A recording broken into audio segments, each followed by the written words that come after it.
Hola, ¿qué tal? Bienvenidos al repaso de la actividad semanal del Parlamento de Canarias. Los presupuestos para 2025 y la migración ha marcado gran parte del debate de la sesión plenaria de esta semana. Comenzamos. Rechazadas las enmiendas a la totalidad de socialistas, Nueva Canarias y Vox, el proyecto de presupuestos para 2025 supera su debate de primera lectura. También la migración ha centrado el debate con el anuncio del Gobierno de instalar carpas en el Hierro para la atención de menores y jóvenes. Teniendo en cuenta de que la mayoría de los cayucos o las pateras arriban al puerto de la Restinga y que desde Puertos Canarios probablemente ese sea el primer lugar donde se puedan instalar provisionalmente. Es lamentable que después de más de un año de crisis migratoria tengamos que recurrir a estas medidas excepcionales por el abandono total que tenemos por parte del Estado.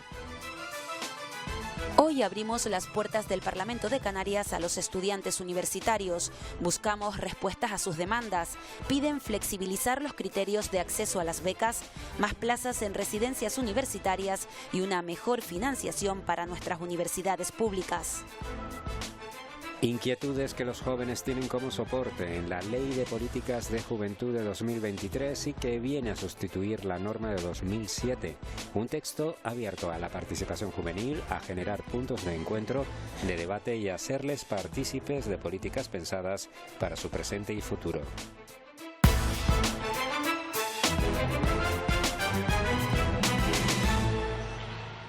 El Parlamento de Canarias desea expresar su profunda solidaridad y cercanía con todos los ciudadanos damnificados por la DANA, que ha afectado a varias comunidades autónomas españolas. Así comenzaba esta semana el Pleno del Parlamento de Canarias. Lo hacía con una declaración institucional como muestra de apoyo y solidaridad con las víctimas de la DANA en Valencia.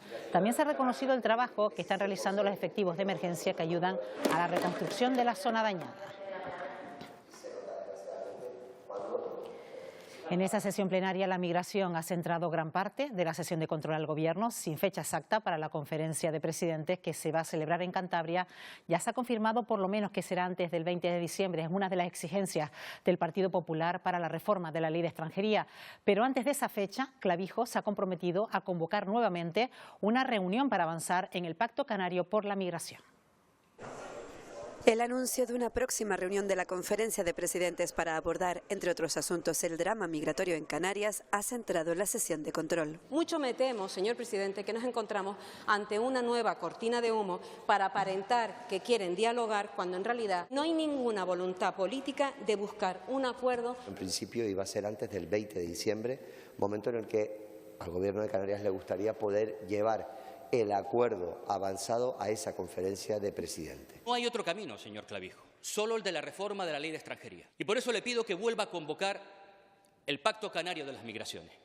Le pido recuperar la unidad que fue lo que nos permitió avanzar durante los muchísimos meses. Fueron declaraciones suyas y del señor Franqui quienes dijeron que el pacto estaba roto en su momento. O sea que en este caso yo estoy encantado, por supuesto, que convocaremos el pacto. Sí que existen otras alternativas. La modificación de la Ley Orgánica de Extranjería no es la única vía. Piensen que en Canarias no se sometan a la disciplina de partido, de un partido estatalista. ¿Hasta cuándo puede esperar Canarias porque el Estado convoca al Partido Popular y al Gobierno de Canarias para modificar la Ley de Extranjería? Tardaremos más o tardaremos menos, pero estoy absolutamente convencido de que la ley se va a modificar. Y se va a modificar porque es justo, porque es necesario y porque es decente. También ha sido interpelado el presidente por los presupuestos de Canarias para 2025. Eliminar las deducciones por alza de los precios que afecta fundamentalmente a las familias más vulnerables de nuestra comunidad autónoma de Canarias. ¿Eso qué es? ¿Prudencia o es ideología? ¿Quitar más de 9 millones de euros al sistema de dependencia en Canarias? ¿Qué es lo que es? No sé dónde saca que la dependencia se reduce, pero la realidad es que estos presupuestos son los más sociales que ha tenido nunca la comunidad autónoma. Tiempo también para reflexionar sobre las consecuencias de la DANA en Valencia y si Canarias está preparada para asumir los retos del cambio climático. Revisarlo todo. ¿Qué medios tenemos? ¿Cómo están funcionando? ¿Qué protocolos? Pero la primera reflexión que deberíamos hacer, y ahí vuelvo a poner ejemplo cómo reacciona la política canaria, en modo canario, es la unidad política frente a un fenómeno de esa magnitud. También en este pleno hemos escuchado al diputado nacionalista José Manuel Bermúdez solicitar al Gobierno la limitación de compra de viviendas a los extranjeros en las islas. El consejero de Vivienda, Pablo Rodríguez, ha explicado que el Ejecutivo Autonómico está trabajando de manera estrecha con Europa en una agenda canaria que, sin vulnerar los derechos de residir libremente en los Estados miembros de la Unión Europea, permita reducir la presión extranjera sobre el mercado inmobiliario y poder así garantizar el acceso a viviendas de calidad a todos los canarios.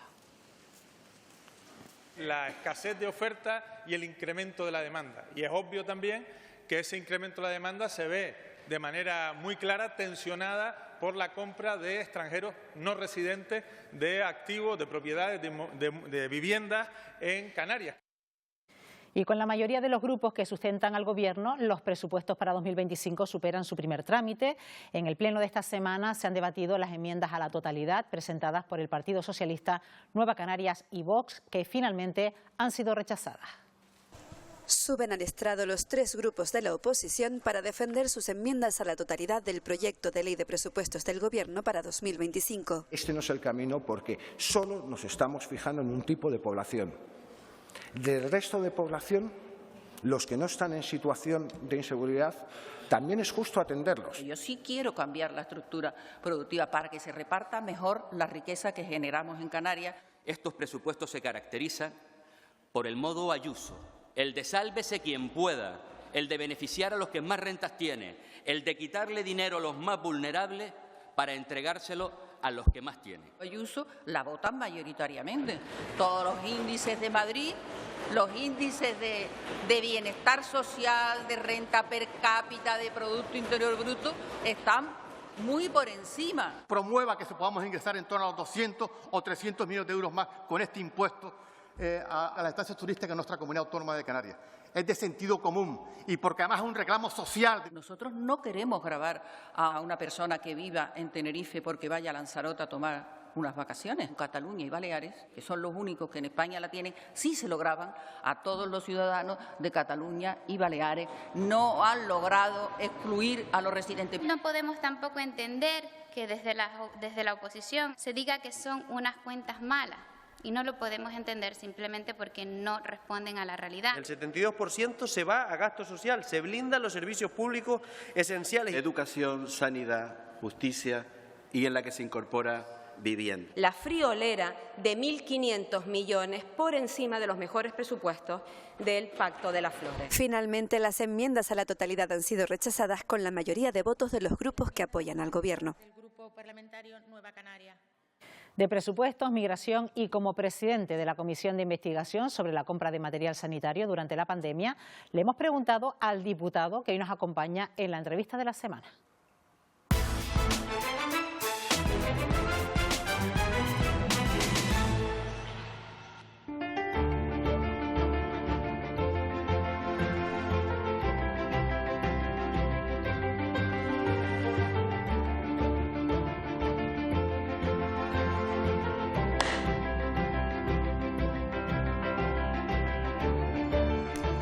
Hoy nos acompaña en el programa Parlamento Raúl Acosta, diputado, portavoz del Grupo Parlamentario Mixto por la agrupación herreña de Independientes. Señor Acosta, ¿qué tal? Gracias por acompañarnos. Gracias. Bienvenido a este programa.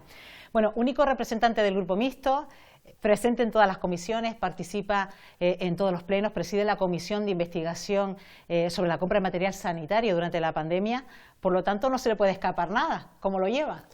Bueno, muy duro porque efectivamente estar presente en todas esas comisiones, en todos los asuntos del Pleno y además presidir la Comisión de Investigación por la adquisición de material sanitario es un trabajo muy arduo. Agradezco también pues la ayuda que siempre me facilitan los compañeros, pero es muy complicado, pero también a la vez es una suerte para mi partido y para mi isla poder estar presente en todos esos asuntos porque siempre la voz del hierro está presente y creo que eso es una oportunidad que no teníamos que desperdiciar.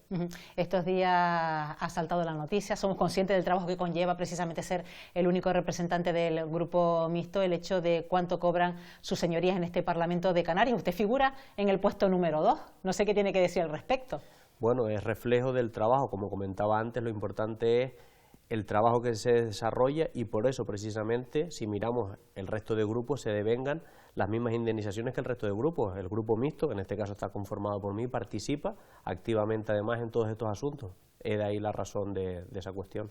¿Sigue siendo el diputado con mayor número de intervenciones?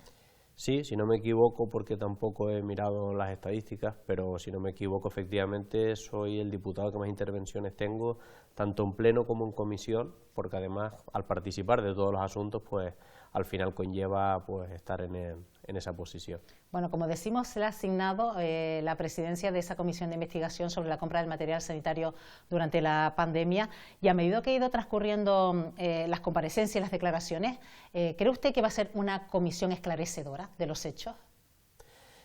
No podemos avanzar lo que va a suceder al final, pero yo creo que solo el hecho de que estén compareciendo las personas que los grupos han pedido para esclarecer qué sucedió, que se haya pedido muchísima documentación, porque nos centramos en las personas y no en los documentos, y al final estamos hablando de adquisición de material sanitario que se llevaba a cabo a través de trámites administrativos, y también en la documental se ha visto cómo ha salido a la luz mucha información que creo que es relevante. Al final el conjunto de todo lo que ha pasado por esa comisión, tanto los comparecientes como la documental que se ha solicitado, creo que va a finalizar con unas conclusiones que van a ser muy importantes, no solo a nivel político, sino creo que también a nivel práctico, porque queremos acabar con una suerte de recomendaciones de buenas prácticas de lo que se debería haber hecho. Además, una comisión que empezó un tanto atropellada porque se daban ciertas citaciones que o no llegaban quizás a la persona adecuada o simplemente se daban por no aludidos, ¿no?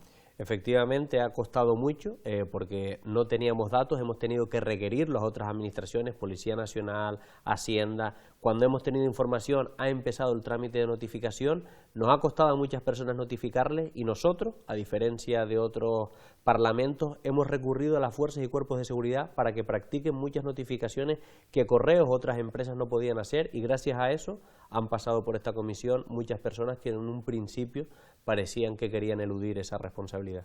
Representa usted a una isla que hoy por hoy soporta la mayor presión de la crisis migratoria, de esta crisis de la ruta atlántica. ¿Cómo está la isla a día de hoy en cuanto a sus recursos, teniendo en cuenta que quizás también en este último pleno de esta semana hemos escuchado cómo el Gobierno ya ha anunciado la instalación de carpas para poder atender a jóvenes y menores, ¿no? Totalmente desbordados, ya lo decía la Comisión de Presupuestos de Sanidad, que la Isla del Hierro ha tenido un gasto sanitario de más de 1 millón de euros desde el 23 hasta ahora derivado de la inmigración, gasto sanitario que se le ha pedido al Estado que nos lo abone y sigue sin abonarlo. Y por poner un ejemplo, hemos presentado una enmienda a los presupuestos para el Centro de Salud del Pinar.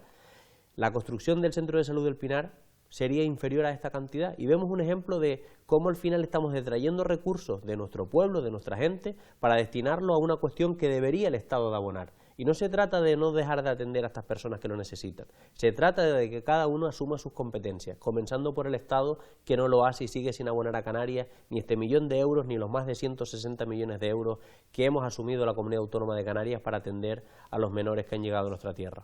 Bueno, señora Costa, ahora la incógnita está en la localización quizás de esas carpas. ¿Cuál podría ser la zona adecuada? Bueno, teniendo en cuenta de que la mayoría de los cayucos o las pateras arriban al puerto de la Restinga y que es de Puertos Canarios, probablemente ese sea el primer lugar donde se puedan instalar provisionalmente. Es lamentable que después de más de un año de crisis migratoria tengamos que recurrir a estas medidas excepcionales por el abandono total que tenemos por parte del Estado de algo tan simple como reformar un artículo de una ley para que estos menores puedan tener un acomodo en otra comunidad autónoma y tengan una atención digna. Eso es el ejemplo más práctico del fallo de la política nacional. Bueno, durante varias semanas este asunto acaparó los titulares incluso de la prensa nacional, el hecho de la modificación de esa ley de extranjería para dar acogida a estos menores migrantes en otras comunidades autónomas, pero parece ser que ha pasado a un segundo plano, que ya no se habla tanto a nivel nacional. Efectivamente, ya lo decía el presidente Clavijo, tenemos una crisis en Valencia con lo que ha sucedido con la Dana, y mis condolencias por lo que allí ha sucedido, pero Canarias sigue viviendo una crisis, no podemos olvidar lo que está pasando a día de hoy y todos los días tenemos la noticia de un naufragio, de una patera que llega, al final personas que mueren al intentar cruzar el Atlántico buscando un futuro mejor y nosotros a esos niños y niñas no les damos la atención que podríamos darle. Teníamos 21 recursos cuando comenzó esta tragedia y ya tenemos más de 70 abiertos. La comunidad autónoma más pobre haciéndose cargo de una crisis migratoria que afecta a toda Europa. La isla del Hierro está siendo el corcho de contención de un fenómeno migratorio en el que debería de implicarse España y Europa, y por desgracia España no lo está haciendo, no está pidiendo ayuda del Frontex, no está siendo proactivo en buscar una solución con estos menores ni una modificación normativa, y las comunidades autónomas, por desgracia, están mirando para otro lado, mientras Canarias sigue asumiendo en solitario esta crisis, y la isla del Hierro en particular. La verdad que no estamos siendo ni solidarios ni conscientes con lo que pasa en mi isla del Hierro. Hemos escuchado precisamente esta semana al señor Clavijo decir en pleno que si no tomará las riendas él mismo sobre llegar a una solución y sobre esa esperanza que aún tienen, que se modifique esa ley de extranjería. Sin embargo, el gobierno del Estado también achaca al Partido Popular el no sentarse a una mesa a negociar. Ese es el ejemplo, unos y otros echándose el balón al otro. Qué triste, ¿no? Es decir, algo tan fácil como un acuerdo para modificar una ley y no lo hacen. Yo ya no sé de quién es la culpa, porque tantas veces se las han echado y tantos son los reproches que ya uno se pierde en ese relato que montan los dos grandes partidos. Pero la realidad, no el relato, la realidad es que los niños y niñas no tienen una atención. La realidad es que Canarias ha pagado más de 160 millones de euros en su atención. Y mientras tanto, ellos van a seguir discutiendo, pero nosotros, y sobre todo esos niños y niñas, siguen sin tener una solución. Y eso es lo que no se puede permitir en un país que llegó a acoger a decenas de miles de ucranianos. ¿Cuál es la diferencia entre esos niños y niñas ucranianos y estos niños? El color de la piel. Porque en número no tiene nada que ver los unos con los otros. Fueron muchos más los ucranianos y no hubo todo este debate. Yo sinceramente no lo entiendo, y la isla del Hierro tampoco se entiende. ¿Usted ha sido quizá el primer sorprendido o de los primeros sorprendidos en ver cómo ha reaccionado la población herreña ante esta crisis migratoria, ante este drama? Totalmente. Hemos visto escenas en la península donde llevaban un grupo de migrantes y se ha armado un alboroto, y vemos como en la isla del Hierro se ha triplicado la población y estoicamente hemos aguantado, no solo los herreños, sino los servicios de seguridad y emergencia, los centros sanitarios, y todo eso también en detrimento de la propia función de los servicios públicos en la isla, que no recordemos que muchas veces hemos tenido disfunciones fruto de la extraordinaria crisis que estamos recibiendo. Y el pueblo herreño ha aguantado estoicamente y no ha habido casos de xenofobia o de racismo. Yo creo que eso es muy loable. Si lo que está sucediendo en la isla del Hierro hubiera sucedido en otro lugar, probablemente estaríamos hablando en otros términos. Hablemos también de otros asuntos. En el pleno de esta semana también usted le ha preguntado al presidente Fernando Clavijo sobre la opinión que tiene sobre la oposición transmitida por los cabildos de las islas no capitalinas respecto a la implantación de ese céntimo forestal por el que su isla está en contra. ¿Por qué motivo? ¿Y le ha convencido las palabras del presidente? Bueno, mi isla no. El presidente del Cabildo ha manifestado que está en contra, aunque en 2016, por ejemplo, Ángel Víctor Torres manifestaba estar a favor en un acuerdo de la FECAI, en una medida muy similar. HI siempre ha estado muy comprometida con el medio ambiente. Teníamos un proyecto de sostenibilidad de la isla del 99, cuando nadie hablaba de esta cuestión. Yo creo que lo importante es qué se hace con el dinero y planteaba una alternativa. Ya el Cabildo y todos los cabildos cobran para el mantenimiento de las carreteras a través del combustible. Bueno, a lo mejor se podría detraer de esos recursos y subir un poco en esta medida y destinarlo al medio ambiente. Al final vivimos de nuestro medio ambiente. Y el hierro es reserva de la biosfera gracias a eso.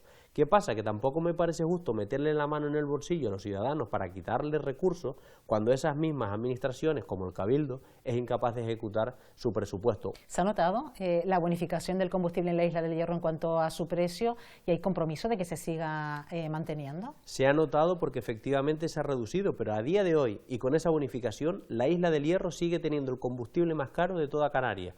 Por eso agradezco cómo este año en los presupuestos el resto de islas no capitalinas van a poder beneficiarse de esta medida, pero que además esta medida se va a realizar a través de una media que permita que si el diferencial es mayor, se suba, por ejemplo, en el caso de la isla del Hierro, de esos 20 céntimos, pues pueda subir un poco más en función de ese diferencial que tenga con la provincia de Santa Cruz de Tenerife. ¿Y qué valoración hace de los presupuestos de cara a 2025, teniendo en cuenta, y usted lo ha dicho, lamentando quizás este escenario de incertidumbre que cierne a estos presupuestos con respecto a los presupuestos estatales? Pues echando en falta precisamente de que el Estado haga su trabajo, de que tengan unos presupuestos de que nos permitan a nosotros tener certidumbre sobre algo tan básico como la regla de gasto. Por suerte podemos presumir de que 7 de cada 10 euros de nuestro presupuesto van a los servicios esenciales básicos, pero aún así hay mucho trabajo pendiente en agricultura, en sanidad, en educación, pero mientras el Estado no haga su trabajo y no nos transfiera, por ejemplo, los millones en transporte, los millones en obras hidráulicas, pues seguiremos teniendo muchas deficiencias en nuestra tierra. Bueno, también ha sido el año donde se va a hablar mucho del reto demográfico, del modelo económico hacia el que tiene que derivar Canarias, incluso la emergencia habitacional, casi todo está relacionado, señora Costa. En cuanto a esa emergencia habitacional, ¿qué medidas se han puesto sobre la mesa? Y también hemos escuchado incluso esta semana cómo el consejero de Obras Públicas y Vivienda del Gobierno de Canarias habla incluso de usar la condición de región ultraperiférica para tratar de limitar la compra de vivienda por parte de no residentes en Canarias. Esa cuestión se la pregunté al catedrático Villar en la Comisión de Reto Demográfico, catedrático que nosotros propusimos para esa comisión, para buscar una alternativa jurídica a la limitación. Y el catedrático fue muy claro, ya este tipo de iniciativas se han planteado en otras regiones europeas y Europa solo lo acepta, porque estamos al final dentro de Europa, que haya limitaciones a los ciudadanos comunitarios siempre y cuando se demuestre que el Gobierno ha agotado el resto de medidas que puede adoptar para corregir una situación como puede ser la de vivienda. Entonces, lo primero que nos tenemos que preguntar es, ¿verdaderamente hemos agotado todos los mecanismos que tenemos? Porque si no, Europa nos va a decir que no. Pero me parece bien que el Gobierno de Canarias esté explorando todas las medidas, incluyendo la de limitar a los propios comunitarios la compra de vivienda. Pero al final, ¿en qué se traduce eso? Que nuestra gente no puede construir su casa. ¿Y por qué no puede construir su casa? En la Isla del Hierro, porque mucho suelo es urbanizable, no es urbano, no tenemos suelo urbano donde la gente pueda construir, o porque tenemos unos planes de ordenación que están desfasados, el 2003, el de frontera. En eso es lo que tenemos que trabajar y por eso este año se ha vuelto a poner por parte de la Consejería de Manolo Miranda de Política Territorial 2,3 millones de euros para dar subvenciones a los ayuntamientos, como lo que está haciendo el Ayuntamiento de la Frontera, para volver a sacar un nuevo plan general y poder dar posibilidad a sus vecinos de que puedan hacer su primera vivienda. Y no puede dejar pasar la ocasión por preguntarle por ese Parque Nacional Marino. ¿Cuál es el Parque Nacional Marino que quieren los herreños? ¿Qué modelo es el que quieren? La Isla del Hierro ha sido clara, los 3 municipios se han manifestado en contra. No se trata tanto de la declaración del parque, sino de la gestión de ese parque. Yo creo que el modelo de parques nacionales hay que darle una vuelta, y la agrupación Herreña Independiente lo ha dicho, tenemos que ir a otro modelo de gestión de los parques. Lo que no puede ser es que nos impongan el primer parque marino de España y nos vengan a decidir desde Madrid qué tenemos que hacer o no con nuestro mar, cuando se ha demostrado que los herreños han hecho un uso eficiente y responsable de sus recursos marinos. Precisamente por eso lo quieren declarar. Pues si me quieres declarar y me quieres premiar con el primer parque marino, luego no me pongas un castigo que limite la pesca recreativa, que pueda limitar el buceo, o que cada par de años, cuando se negocia el PRU, me vengas a imponer nuevas limitaciones. Nosotros proponemos que en esa ley de declaración del parque se hagan modificaciones puntuales en la ley de parques nacionales y se hagan una modificación de cómo se tienen que gestionar los parques para que las corporaciones locales de la isla y los colectivos, especialmente recreativos y profesionales, y los centros de buceo tengan un papel decisor, no simplemente consultivo, decisor en la gestión de ese parque marino. Pues Raúl Acosta, diputado del Grupo Parlamentario Mixto por la agrupación Herreña Independiente, gracias por habernos acompañado en este programa Parlamento. Hasta una próxima ocasión. Muchas gracias a ustedes.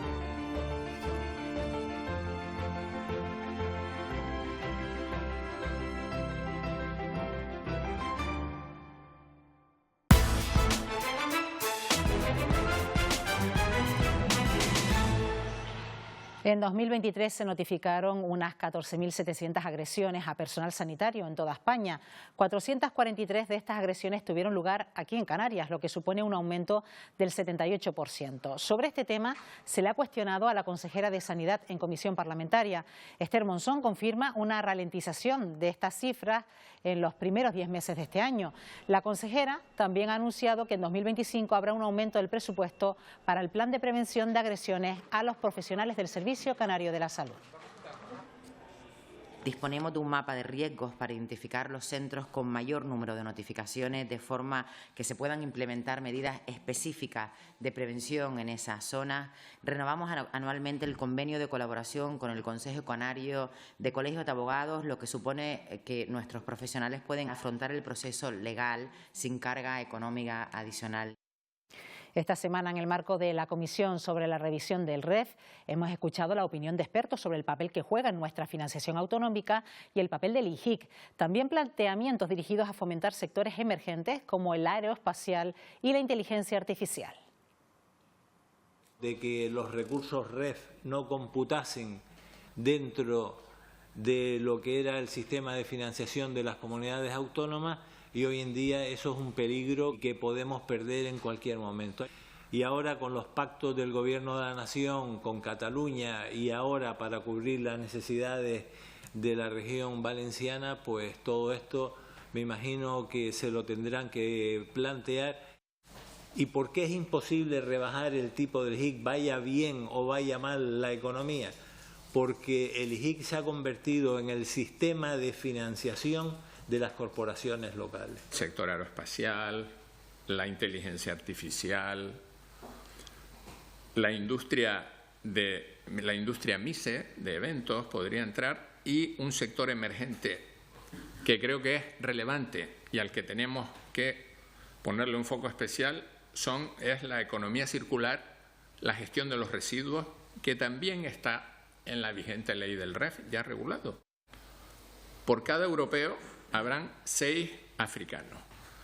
Creo que Canarias tiene que ser un referente para África en múltiples aspectos, en servicios. No hay recursos alojativos, es uno de los asuntos que preocupa a los estudiantes universitarios, pero no es el único tema al que ha tenido que responder la consejera de Universidades al escuchar las demandas de estos jóvenes. En nuestra sección Buscamos Respuestas. Muchos son los retos que deben afrontar los estudiantes universitarios en Canarias.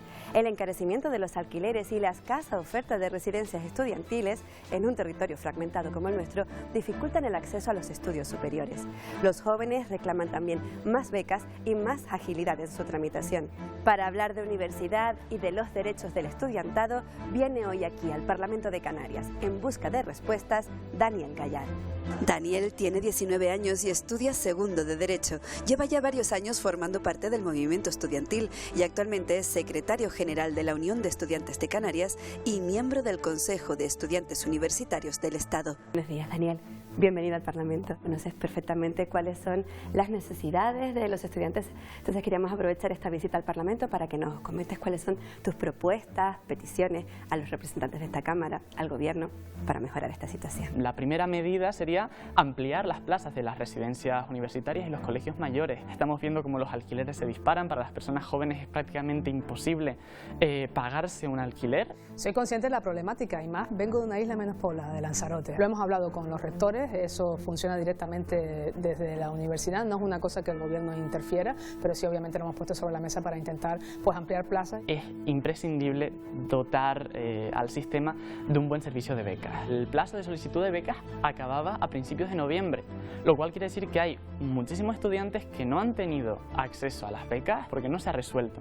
De manera que ese es un problema que hay que abordar. Las becas tienen que estar conseguidas antes de que se inicie el curso. Eso es lo que intentamos, pues de hecho tenemos gente en la consejería exclusivamente dedicados a resolver todo el tema de becas. Lo que se trata es intentar de resolverlo cuanto antes posible, porque me consta también que obviamente aunque hay acuerdos con las universidades, con el tema de la matrícula, de que hasta que no se conceda la beca, también dependemos de la beca del Ministerio, porque si recibes la beca del Ministerio no puedes recibir al Gobierno de Canarias, dependemos de lo que pasa a nivel estatal y luego nosotros resolvemos cuanto antes. Aumentar las cuantías de las becas y en determinados casos también flexibilizar los criterios de acceso, porque las rentas que quizás hace un par de años que no los necesitaban, ahora esas últimas sí que pueden empezar a necesitarlas. Sabemos las circunstancias y se ha tratado de flexibilizar y de hecho, como sabemos cuando se cumplen las bases está totalmente arreglado, se dan, la persona que le concede la beca le toca, pues sabemos que no se gasta todo el dinero, volvemos a sacar otra convocatoria donde se bajan los umbrales para que pueda acceder más gente. Un grave problema tanto de infraestructuras como de personal de administración y servicios.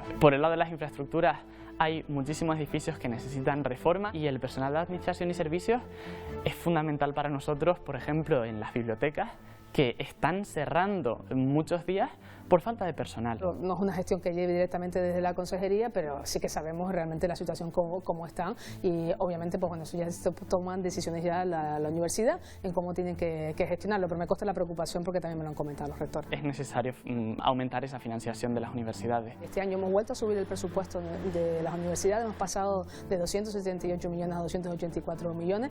Me consta que los rectores pues no están muy conformes y bueno, me preocuparía que no lucharan por mejorar el presupuesto, y en esa línea estamos en periodo de enmiendas ahora mismo en el Parlamento, y ahí espero también poder mejorar el presupuesto. Desde la Unión de Estudiantes se solicita también aumentar la oferta de dobles grados en las universidades de Canarias, ya que muchos jóvenes se ven obligados a salir fuera de las islas para poder optar por este tipo de titulaciones. Como ven, hoy le hemos querido dar voz a los jóvenes. No solo la vivienda, también la inserción laboral y el transporte son algunas de sus inquietudes. Son ellos los protagonistas de La Calle Opina.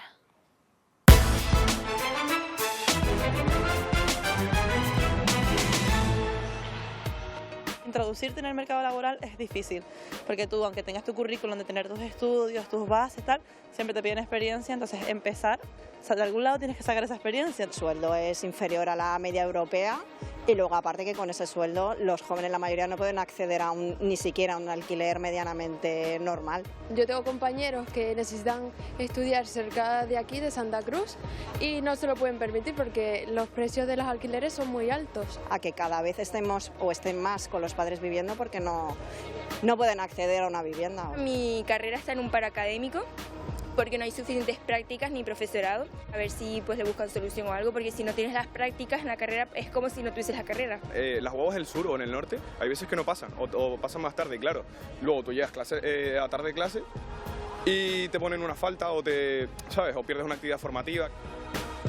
Pues que sepan que los jóvenes tienen una ley que les ampara. El Parlamento de Canarias aprobaba en marzo de 2007 la Ley de Juventud, sustituida en 2023 por la Ley de Políticas de Juventud, una norma que reconoce como jóvenes a personas con edades comprendidas entre los 12 y los 30 años.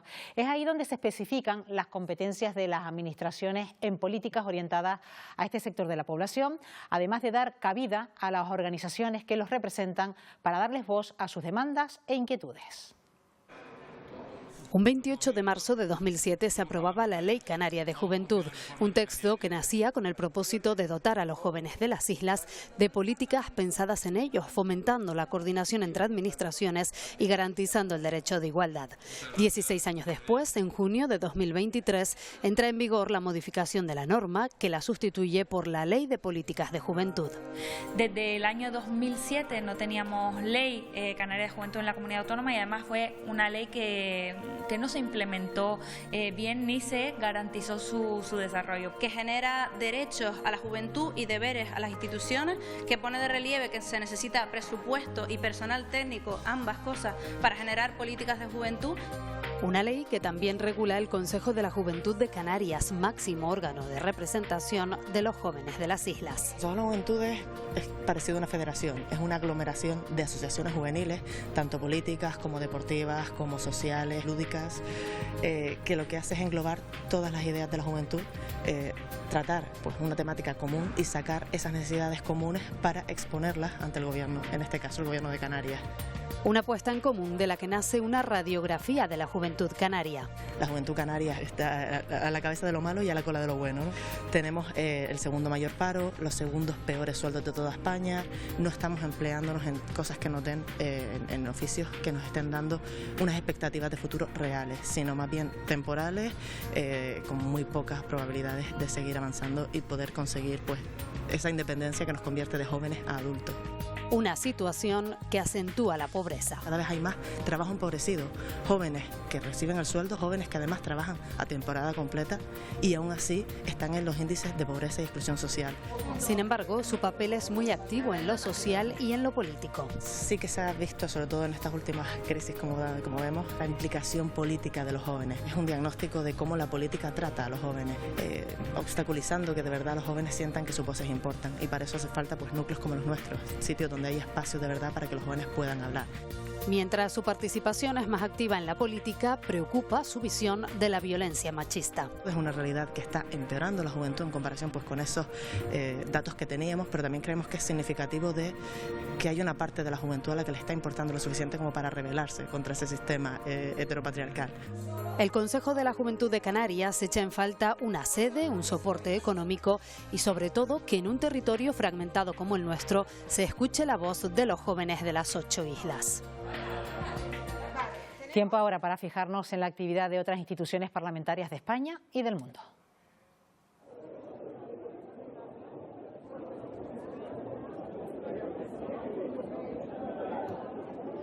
Para nosotros no debería sentarse en la comisión, sino en un banquillo. A quien quiero dirigirme ahora es el Partido Popular Europeo. Aquí hay dos opciones, o están del lado de Teresa Rivera o están del lado de la vida de los españoles. Como actual ministra de Clima, ha suspendido. A usted le correspondía haber evitado la tragedia, porque usted es responsable de la prevención, preparación y respuesta de los desastres climáticos. Y el riesgo de grandes inundaciones se resuelve en muy poco tiempo, solamente cuando se toma en serio la señal, la alerta meteorológica, que en este caso era una alerta roja.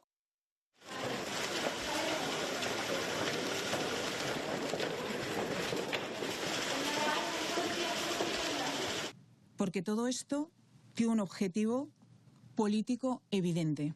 Y por esta razón, y aconsejada por mi letrado, me voy a acoger a mi derecho a no responder a sus preguntas. Yo he hecho una pregunta muy concreta, que es la vinculación que tiene con la Universidad Complutense. Todos esos profesionales merecían una explicación. Y señora Gómez, usted hoy, con su silencio, lo único que les ha dado ha sido su desprecio.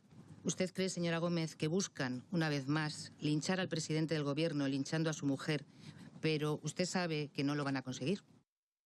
Sobre transparencia informativa, sobre el futuro de la televisión, se ha hablado esta semana en la Comisión Parlamentaria de Control de Radio Televisión Canaria. Desde el Grupo Parlamentario Nueva Canarias Bloque Canarista se hace un llamamiento a garantizar la neutralidad e imparcialidad en Radio Televisión Canaria. Más del 40% de los canarios consideraban que la radiotelevisión no era un medio plural y que no dedicaba espacios suficientes a la ideología. Nos parece que este es un elemento que hay que corregir. Una ciudadanía que frente a la mentira debe encontrar en nuestros medios la verdad, frente a la polarización, el debate sosegado de distintas ideas.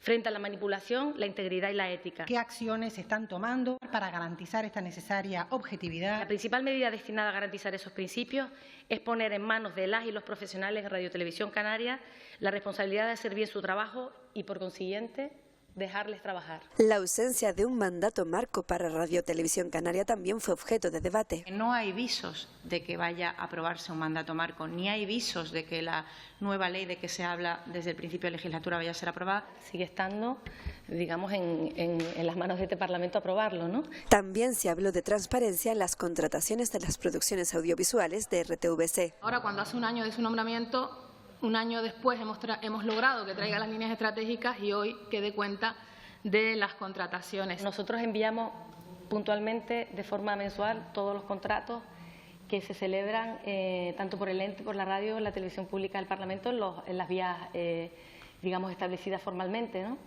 Ya lo que ocurre dentro de la casa pues escapa a mi conocimiento. Y además nos gustaría que ahondara en los presupuestos. El presupuesto es insuficiente, sí, sobre todo si queremos acometer los nuevos retos, incluso el que va relacionado con disponer de una plataforma de streaming donde tener incluso contenidos específicos. Esa plataforma de streaming incluiría nuevos formatos como los podcasts o videopodcasts temáticos. Un formato cercano, más inclusivo y más personal, que hace que los oyentes sientan una conexión con los presentadores y con los invitados y especialmente una conexión con el mensaje. El 37,3% de la población canaria escucha podcast al menos una vez al mes y un 10,5% adicional lo hace de forma esporádica. Y se apunta a un crecimiento continuado y acelerado. Son datos lo suficientemente significativos que nos obligan a contemplar la necesidad de atender a su producción y difusión en nuestra actividad cotidiana si queremos seguir siendo relevantes. Estos formatos, apunta la administradora general, permitirían al grupo RTVC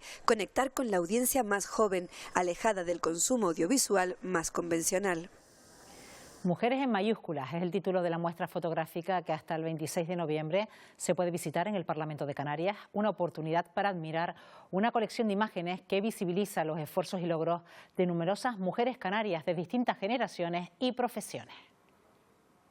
La exposición pretende eso, que es dar realce a actividades a las que en otras ocasiones, en otros años, en otras décadas se le daba ninguna importancia. Conocer sus vivencias, porque solamente no hacía las fotos, sino que he conseguido que ellas creen una complicidad con la obra. Lo ha dicho su autora, Mónica Rodríguez. Es la manera que tiene a través de la fotografía de transmitir las emociones y las vivencias de estas mujeres en aquellos oficios en los que han crecido o se han formado. Historias anónimas que merecen ser contadas.